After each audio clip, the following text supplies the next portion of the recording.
Hi there. In this lecture, Capablanca is playing against David Janowski. Now, Janowski is quite a fearsome player. He's beaten at least 4 world champions at least once. According to chess metrics, he has actually been the highest rated player in the world in certain years of his career. So a very, very dangerous opponent. So let's have a look. D4 from Capablanca. We have D5. And now E3, a very polite move. It locks in the bishop, but it is playable. Knight F6, Knight F3, C5. We get now a semi-Tarrasch variation. Knight C3, Bishop E7.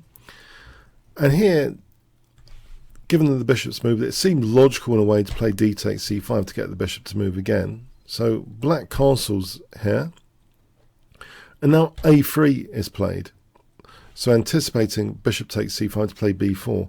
It turns out that maybe c takes d5 is slightly more accurate. Just isolate black's queen's pawn here. And in this situation, a3, it's a little bit clearer. For example, here, white should have a small edge. But in the game continuation, okay, bishop takes c5 is played. But black could have actually played d takes c4 to get a symmetrical pawn structure.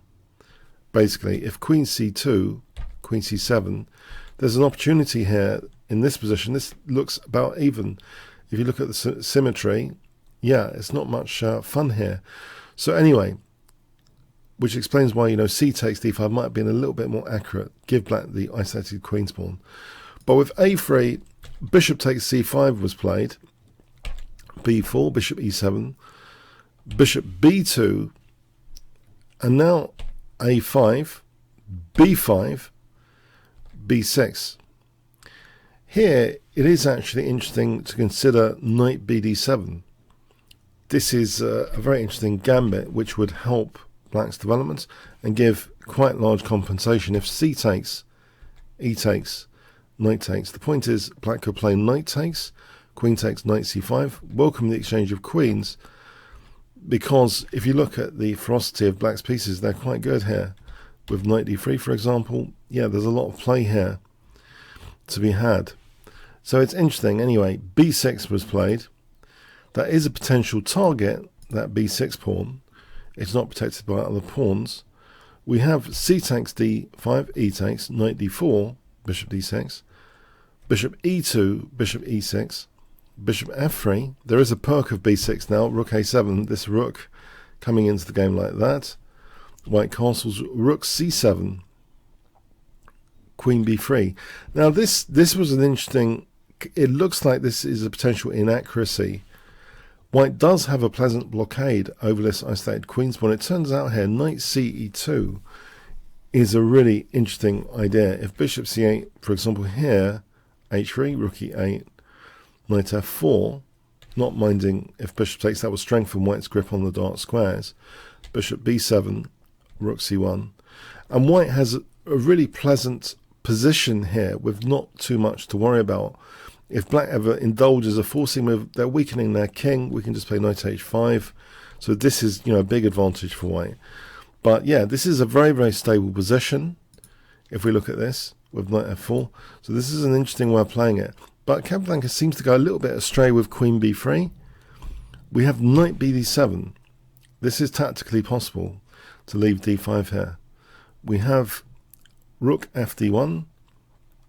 If knight takes d5, bishop takes d5, bishop takes, there's knight c5, forcing move, hitting the queen and unveiling an x-ray against d5, which means actually that now black's winning a piece like that. Or if the queen drops back, knight takes, queen takes, can you see what does black play here for 5 points?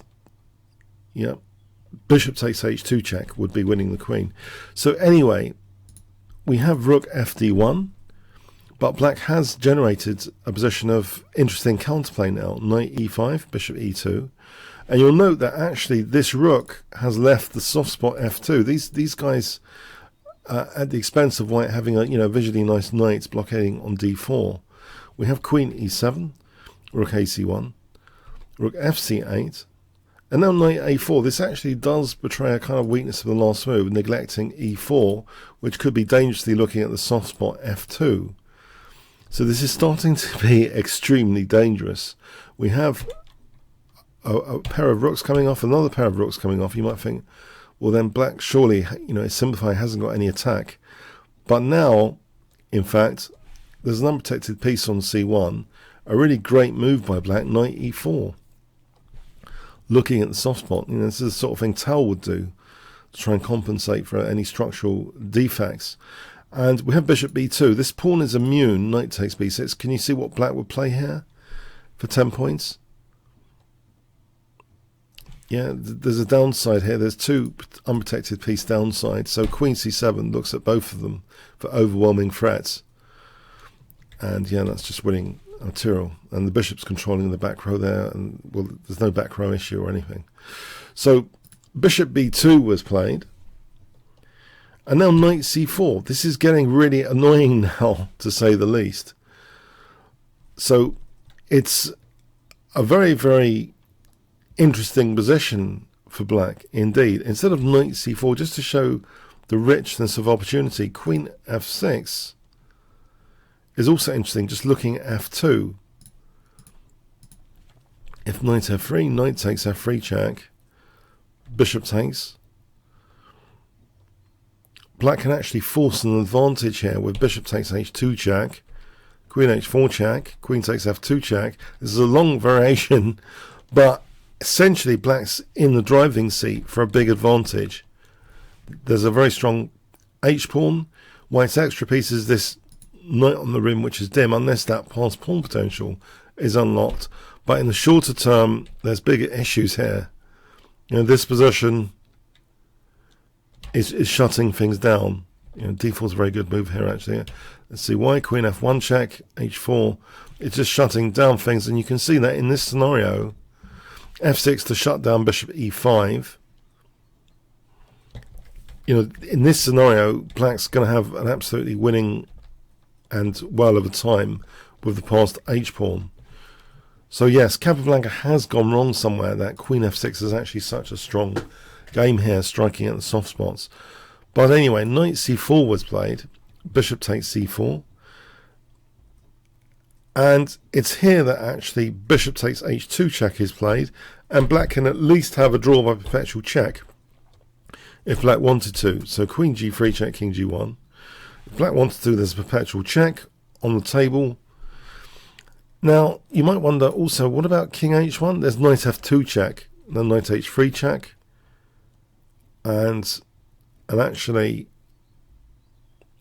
yeah, if we stop faffing around, we can actually play bishop h3 to threaten mate. If bishop takes d5, knight g4, and this position, white is absolutely crumbling. It's crushing. So, okay, so king g1, yeah, not indulging that business. D takes c4.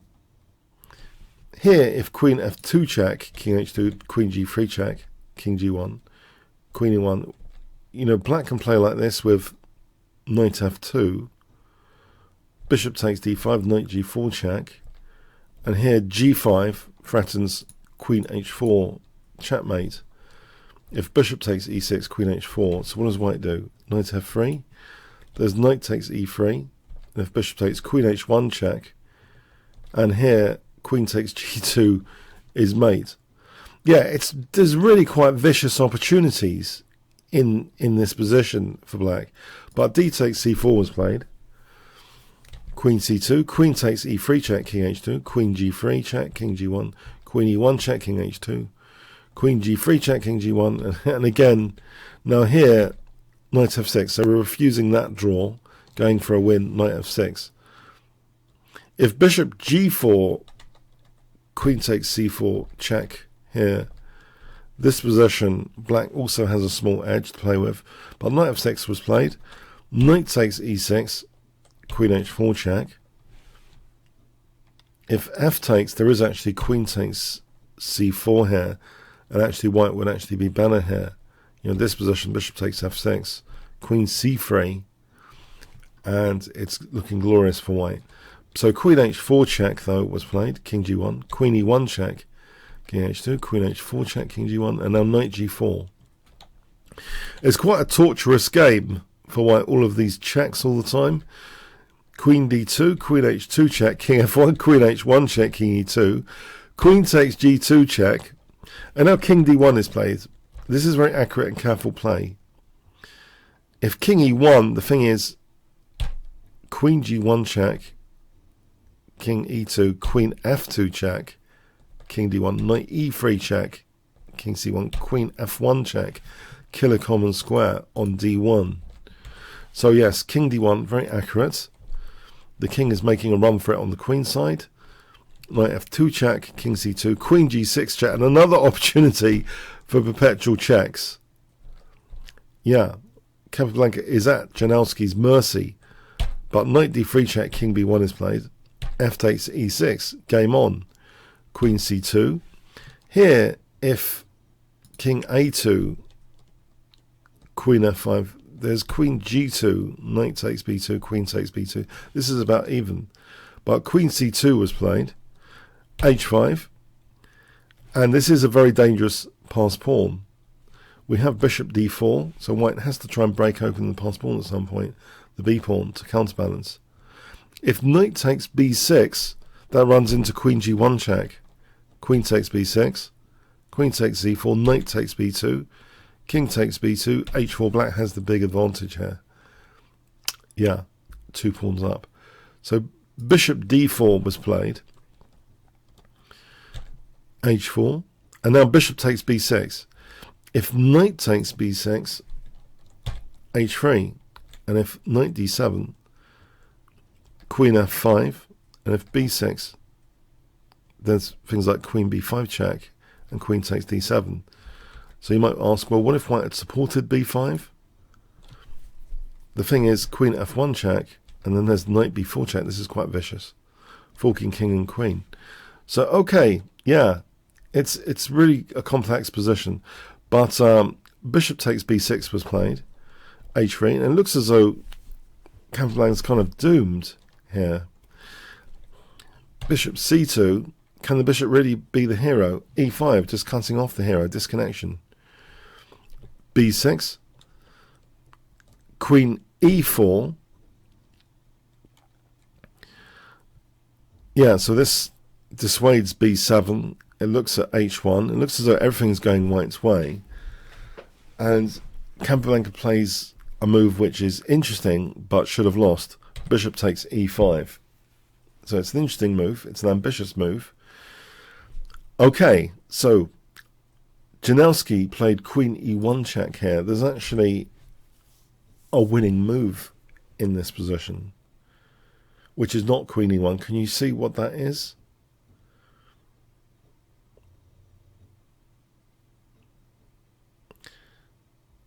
It's interesting. Janowski actually expressed disdain for endgames in general. Capablanca thought of Janowski's major weakness as the endgames. And in response, Janowski basically said, I hate endgames. It's funny, but here, you know, the fun of endgames is often pass pawns. And actually there's a move which, instead of queen e1, with a pass pawn emphasis, queen h1 check, if we look at the specifics here, if king a2, knight takes e5, and we've also got the pass pawn hook. This is the thing about the pass pawns. It's not just a potential to come a queen. Look at the hook. Queen g2 here, which is very useful. So what does, you know, white do here? And the queen's preventing b7. You know, queen f5. We play queen g2 check.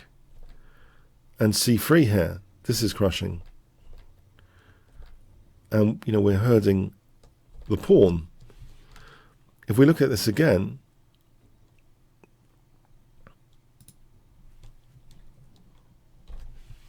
if queen e2, we can play queen g2. Yeah, the hook is very important with the pass pawns. The interest in pass pawns needs to be there. You know, when positions simplify, the pass pawns gain in strength. So we definitely need an interest in the endgames. You know, this position is just an easily won endgame for black. You know, he is 2 pawns up. He's made gains in the middle game, and he should be able to celebrate those gains. But unfortunately, with Queen E1 check, this is a slightly different picture here, because white has pass pawn potential. Pass pawns create winning probability. Capablanca has got a very serious interest in pass pawns and unlocking their potential. And it looks as though, hold on, why has this pawn got potential? B7, what about knight D7? Guess what Capablanca plays here to stay in the game?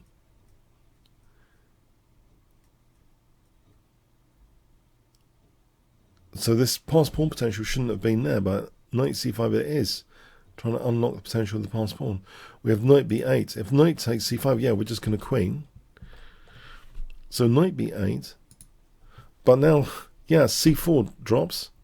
And all of a sudden here, it's not entirely clear. Although black does have this pawn just 2 steps away from queening, there's king safety issues now.